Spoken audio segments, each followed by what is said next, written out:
Hello students, this is Mrs. Gregorio again, and today we're covering Chapter 2, Lesson 3 on the percent proportion. Open your books to page 121 and follow along with me. Our essential question continues to be, how can a percent help you understand situations involving money? So today we're going to learn how to use the percent proportion to find the percent, the part, or the whole. Before we start the lesson, I need you to complete what you'll learn on the top of page 121. A lot of you are skipping this, and it's important to preview what we're covering in order for you to have a better idea of what you'll be learning. Then after you complete that, I need you to do the real world link on monster trucks, and then I need you to answer the questions, numbers 1 through 4 on page 121. So pause the video now and take a moment to work on page 121. Okay, our key concept for this chapter or lesson is percent proportion. And a percent proportion is simply just a proportion that sets two ratios equal to each other.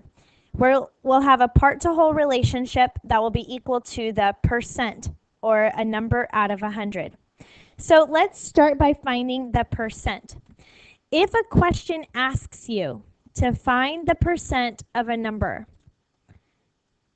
then what you need to do is set the part of the fraction over the whole.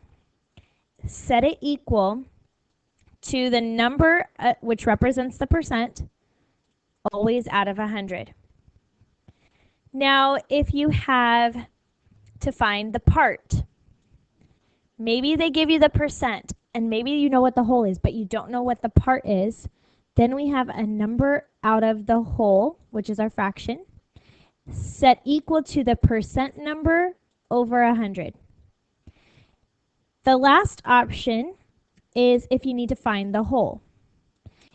To find the whole, you put the part over your variable in, which represents the whole number, and set it equal to the percent number out of 100. And I apologize if this is difficult to see, but it's also in your book on page 122. So take a moment and study this, look it over, and if you have any questions, write them down now so we can discuss it in class tomorrow. Okay, on page 122, you have our vocabulary word, which is called percent proportion.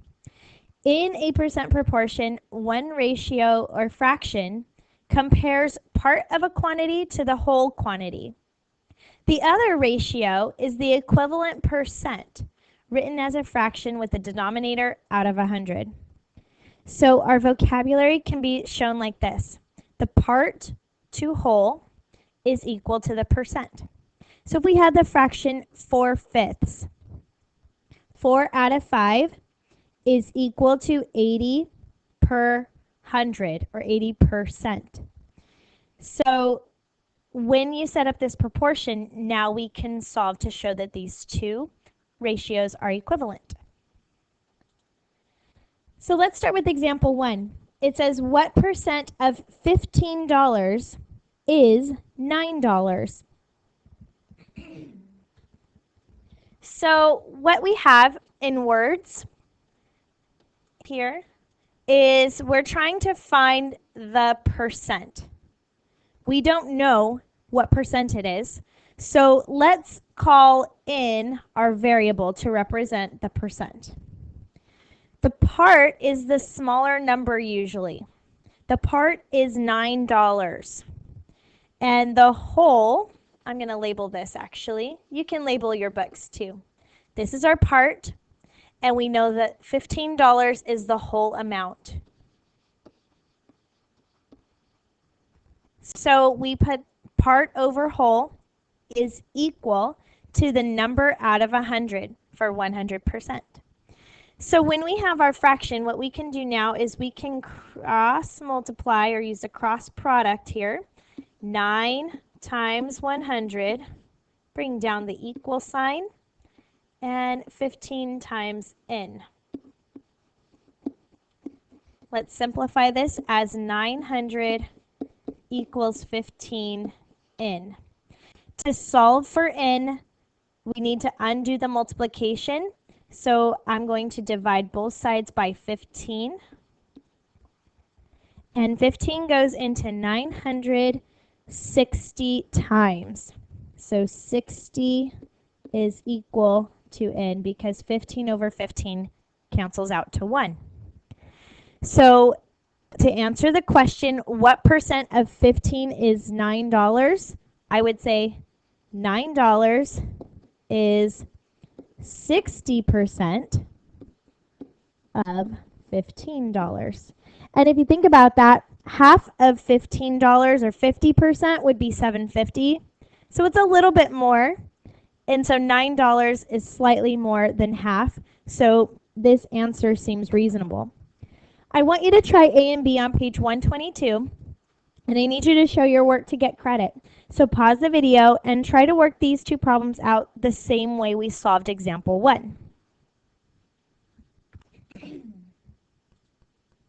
For example 2 on page 123, the question asks, what number is 40% of 120?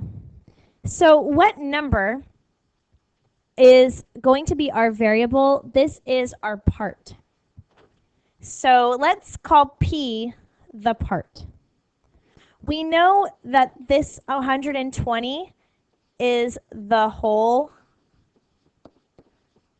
amount, and we know that 40% is our percent there. So we take the part, or P, out of 120 and set it equal to 40 over 100. To solve, we cross multiply once again. 100 times P, I like to put the number in front of the variable. Bring down the equal sign. Equals 120 times 40. We simplify on the second line. 100p equals, I know 4 times 12 is 48, and I have 2 zero placeholders here, so that's going to be 4,800. Divide both sides by 100 to isolate our variable p. That cancels out, so p is equal to, now 4,800 divided by 100, the zeros cancel out. 48 divided by 1 is 48. And you can double check the math using a calculator if you need to. So I want you to try C and D on page 123. You do need to show your work to receive credit. Solve it the same way as we did in example 2. Moving on to example 3. This time it says 18 is 25% of what number? So we know that 18 is the part, and we know 25 is the percent because it has the percent sign next to it. Of what number? We're trying to solve for the whole number that it's out of. So this is going to be our whole, which will use the variable w to represent the whole. So the part, we have 18, and the whole we don't know, so we call it w. So it's 18 over w is equal to the percent, which we write as a fraction, 25 over 100.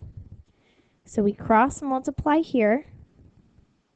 18 times 100 is equal to 25 times w.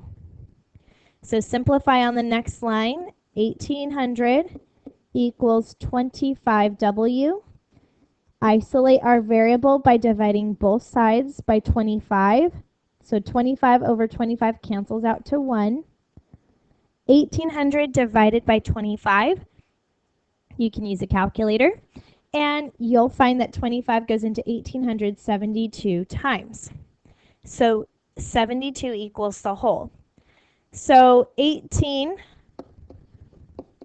is 25% of, the number is 72. Well, let's check. 25% is about 1/4.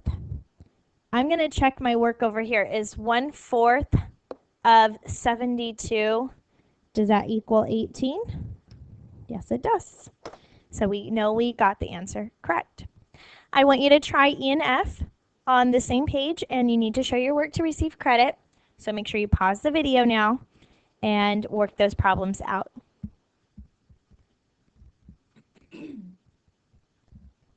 Okay, example 4 on page 124 says the average adult male western lowland gorilla eats about 33.5 pounds of fruit every day. How much food does the average adult gorilla eat each day? So we know the amount of fruit, and I'm going to underline the important information. And then I'm going to look at this table here to find the percent that fruit equals. Well, 67% is fruit. Stems, leaves, and seeds, other things, are 17%. And insects and larvae is about 16%. So if you add those up, you get 100% for the whole. This is the entire amount of food. Okay, so the part we're comparing is our part to whole. Our part is just the fruit, and our whole is all of the food combined. So let's look at the information in the word problem. We know that the gorilla eats 33.5 pounds of fruit every day. And we know this is equal to 67% because we see that information in the table here. What we don't know is the whole amount of food in pounds. So I'm going to call that W. That's our variable that we're trying to solve. In order to solve this problem, we can cross multiply. So let's go ahead and multiply 33.5 times 100 and bring down the equal sign. It is going to equal 67 times W. On the next sign, let's simplify. I'm going to move my decimal 2 places to the right. So 33.5 times 100 is 3,350, which is equal to 67W. To isolate my variable W, I need to do the opposite inverse operation. So instead of multiplying by 67, I divide both sides of the equal sign by 67. 67 divided by 67 equals 1W. And 3,350 divided by 67 is equal to 50. So the whole amount of food,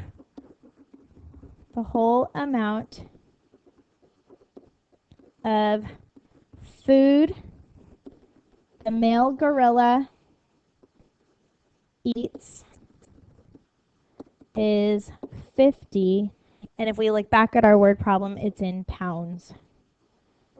So every day the gorilla eats 50 pounds of food, 33.5 of which are fruit. So I hope that helped you understand how to use proportions to find and solve percents. I want you to go ahead and be prepared for the guided practice in class tomorrow. It's not homework. We'll be doing it together in class. We'll also be doing the inquiry lab with a partner. So make sure you bring your workbooks in class tomorrow and bring your Chromebooks as well. I hope you have a wonderful evening, and I look forward to seeing you then. Bye-bye.